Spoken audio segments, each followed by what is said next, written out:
Are we ready to make a start, ladies and gentlemen? Yeah. I'm going to hide behind here, and then we can imagine this is live at the Apollo, and I'll announce myself on. Is that all right? Does that work?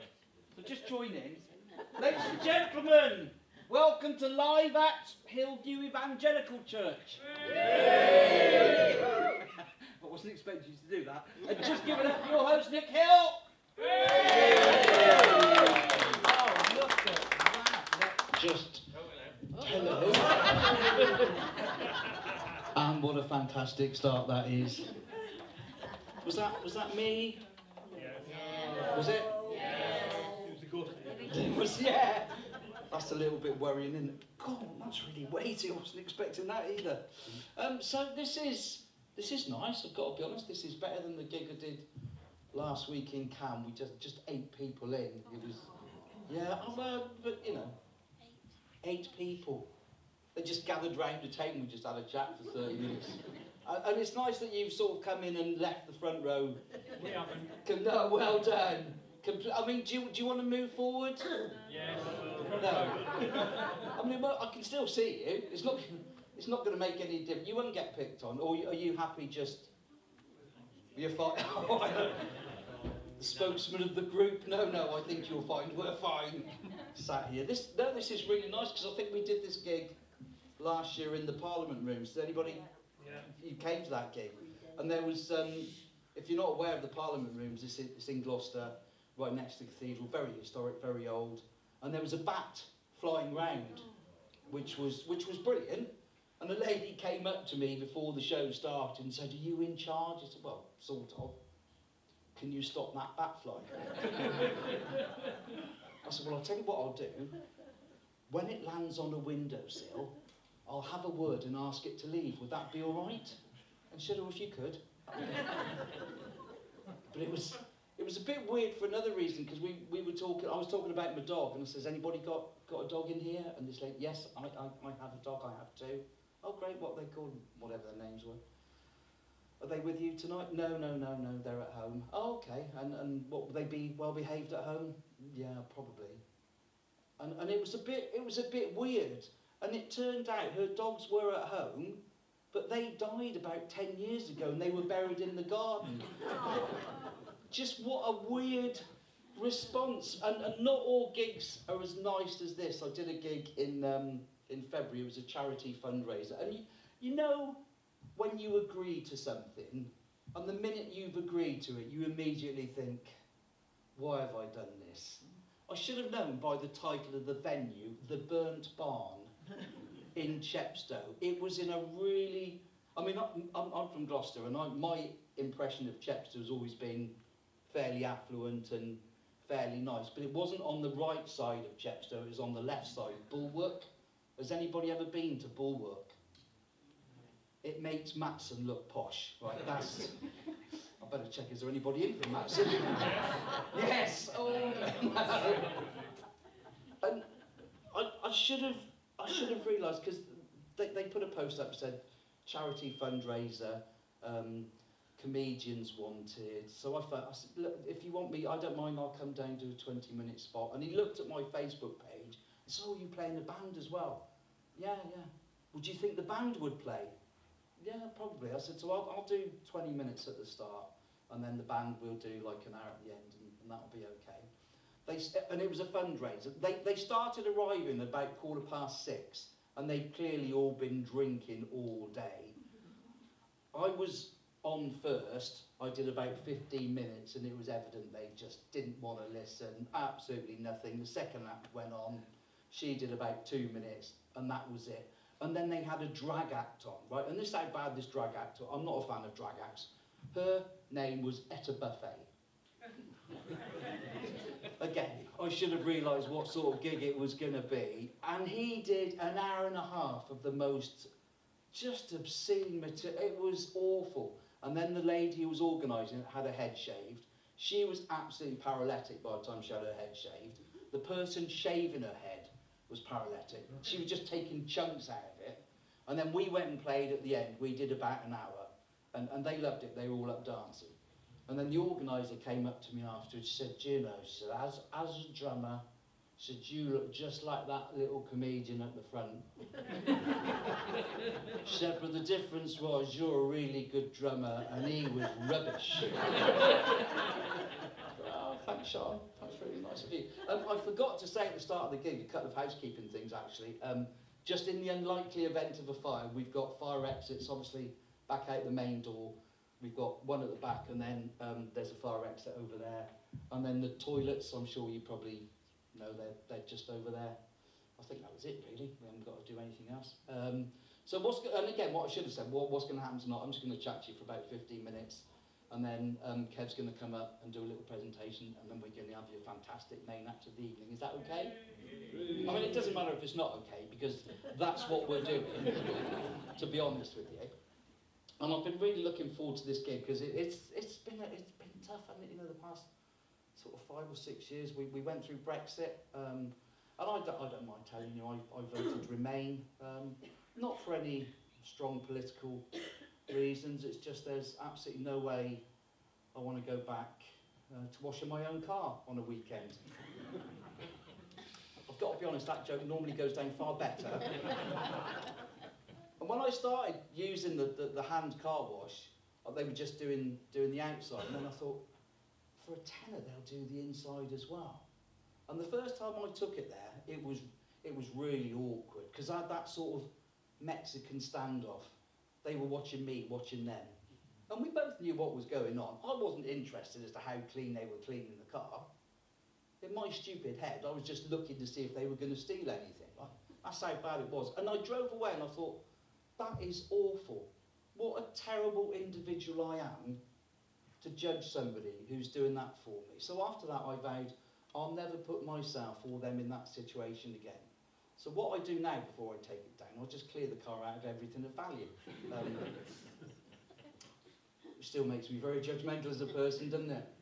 And so we've gone through Brexit, we've gone through COVID, we've obviously got the terrible situation in Ukraine at the minute, and for me, I think the only thing we're waiting for now is alien invasion. But I've got to be honest, at that gig in Chepstow last week, looking at some of the people in there, I think they're amongst us already. It's been particularly hard. So are we all from Gloucester? Yeah. No. Is anybody from further afield? Not going to admit it, are we? No. Anybody from that place I really don't like talking about? Cheltenham, that's the one.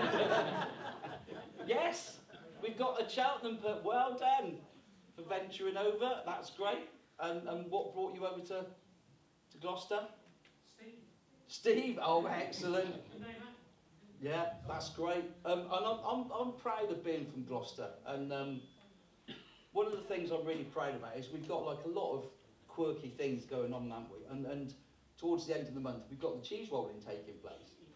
And I'm going to do the cheese roll this year. I've lived in Gloucester all my life. I've never done it. I thought, no, I'm going to have a go at it. So I've been practicing. I've been rolling the baby bell down my drive. That's going pretty well.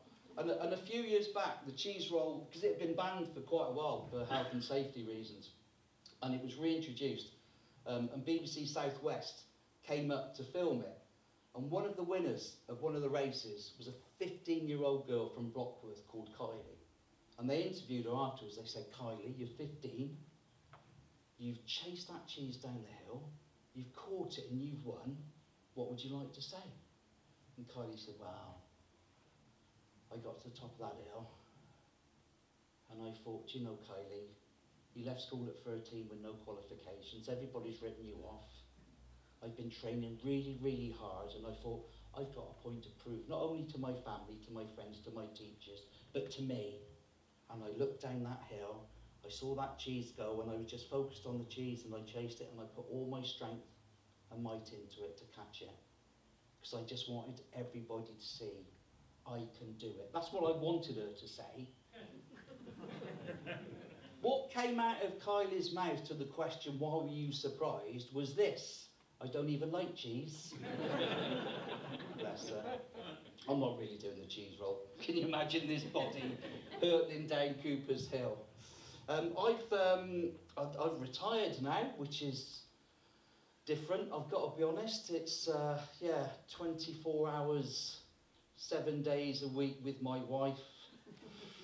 I'm into the 3rd week of it now, and it has brought us closer.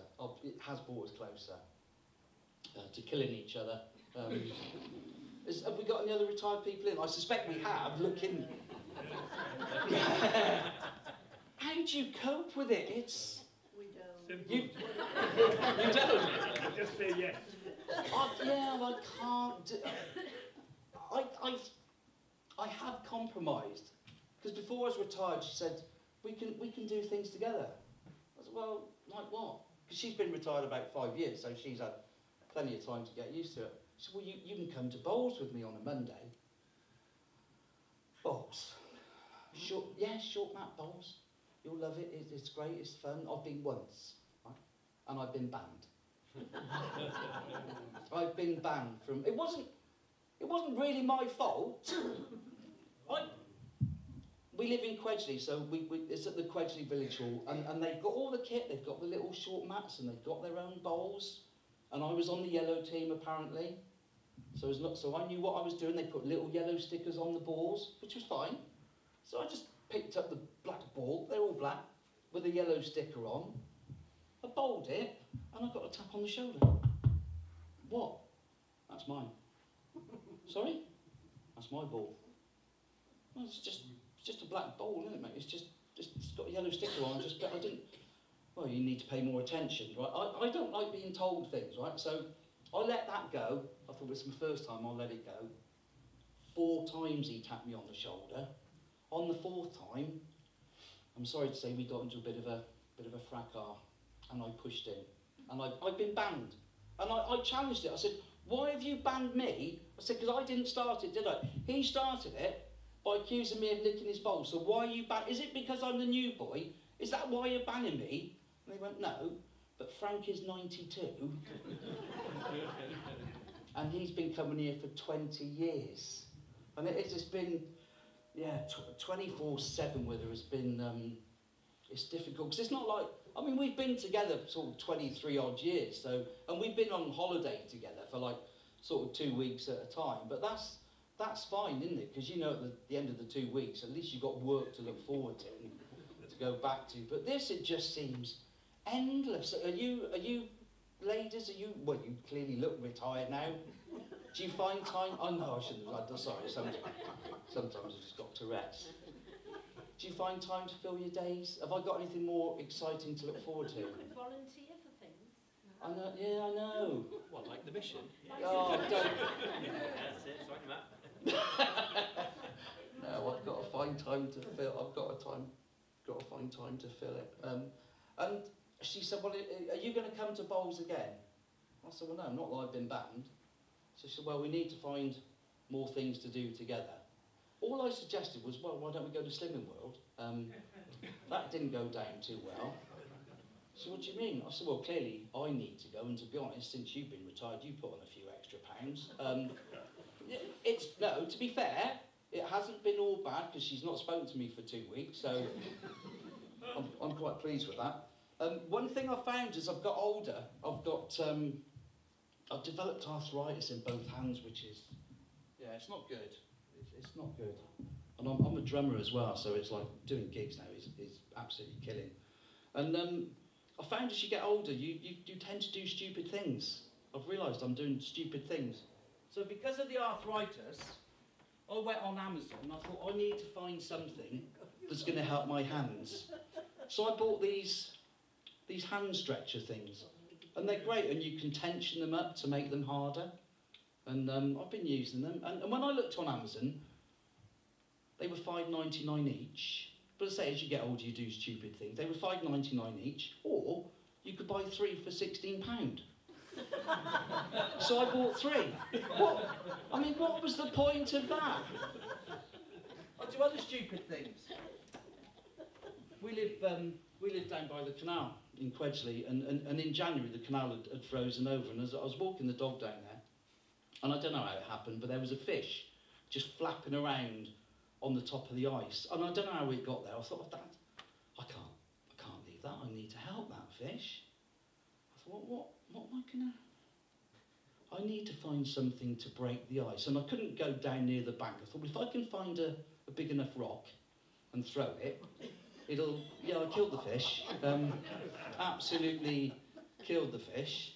And then the other day, we were walking down the lane, down Elmore Lane, and I don't know if you know it, but there's a place on the right-hand side called Catch a Smile. Do you know where that is? No. Does anybody actually venture out of Hucklecote? It's like... No. Ice cream down there. Yes, there is, just a bit further round. Well, we were walking past this Catch a Smile, and in the bush was this big goat. And then a minute later, the goat was out on the road. And I thought, he's going to get run over because this lane is pretty busy. So I'm stopping the traffic. I managed to find the phone number for Catch a Smile, phoned it. Guy answered. I said, I'm outside, your goat's on the road. And he said, oh, not again. So clearly this isn't the first time it's happened. He said, I'll be out in a minute. Can you just keep an eye on him? I said, yeah, I'll keep an eye on him. So he came out. I've got my wife and the dog sort of 10 yards behind me because the dog hates goats anyway. I thought he's going to kick off any minute now. The bloke goes to grab the goat and it starts running off down Elmore Lane. So he goes behind it and then starts shooing it up towards me. And as it's come running up, he's quite a way back down the lane. He says, when it gets close to you, grab its horns. What? I'm not particularly tall. This goat's head was up here. As it's coming, I just grabbed its horns. I thought, I've got to do it. I've got to grab its horns. I grabbed its horns. It started running up the road with me behind it, holding on. I'm thinking, should I hop on? I didn't. I managed to stop it before it got too far. Brought it back. And he went, oh, thanks for that. I said, did you see what happened? He said, what? I said, well, as soon as I grabbed its horns, it started running. He went, oh, yeah, he always does that when you grab its horns. I thought, well, why didn't you tell me? Again, that story normally goes down far better. So I'm quite disappointed in you. Well, I'm not. It doesn't really matter because this is just such a nice chilled out gig. And I'll leave you with one more story. I think, is that okay? And then we'll get Kev on. So doing stand up, you tend to sort of drive quite a way and you get home quite late. So you run the risk of being stopped by the police. And I was driving back from that gig at Chepstow and I got pulled by the police coming through Hundy. It was about 12 o'clock at night. So I pulled over, flashing blue lights, pulled over. He came round. All right, sir? Yeah. Do you want to get out of the car? Yeah, fine. Do you know why I've stopped you? No. Your number plate's dirty. Sorry? Your number plate's dirty. Okay. I got a cloth out of the boot, wiped it, went, there you go, it's clean now. Yeah, but that's not the point, is it? I said, what do you mean? He said, it is an offence to have a dirty number plate. So I then said that thing that I now know you shouldn't say to any policeman. Shouldn't you be out catching proper criminals? And he came back with, it's going to be like that, is it? I said, well, can I smell cannabis on you, sir? I said, no, you can't smell cannabis. Oh, well, it might be coming from the car. I said, it doesn't come from the car. I don't do drugs. Well, under the Road Traffic Act 1974, Section 3, Paragraph 9, because I believe you may have cannabis in the car, I can search it. I said, you search it, then carry on. You won't find anything. Okay. So we started searching in the car. And he produced this out of the car. What's this? It's a stick. It looks like an offensive weapon to me, which it is. I said, no, it's a stick for my dog. He said, your dog? I said, yeah. I throw it, he fetches it, he brings it back. You familiar with that concept? He said, I am very familiar. He said, this is for your dog, is it? I went, yeah, it's for my dog. He said, that's interesting. I said, not really, it's just a stick and he's just a plain old dog. He went, no, it's interesting because there's no teeth marks on the stick. Oh, that's because he's a toothless dog. What? I said, he's a toothless dog. He said, you got a toothless dog? I said, mm-hmm. Have you got any pictures of him? I said, yeah, on my phone in the car. Okay, I said, can I get the phone? He went, yeah. So I'm in the car, getting the phone, desperately Googling toothless dogs. I come out, I go, there you go. He's done exactly the same on his phone. Oh, look at these dogs match because they were the top thing on Google. Is this your dog? Yeah. Because this dog's a rescue in Portugal. Yeah, I know.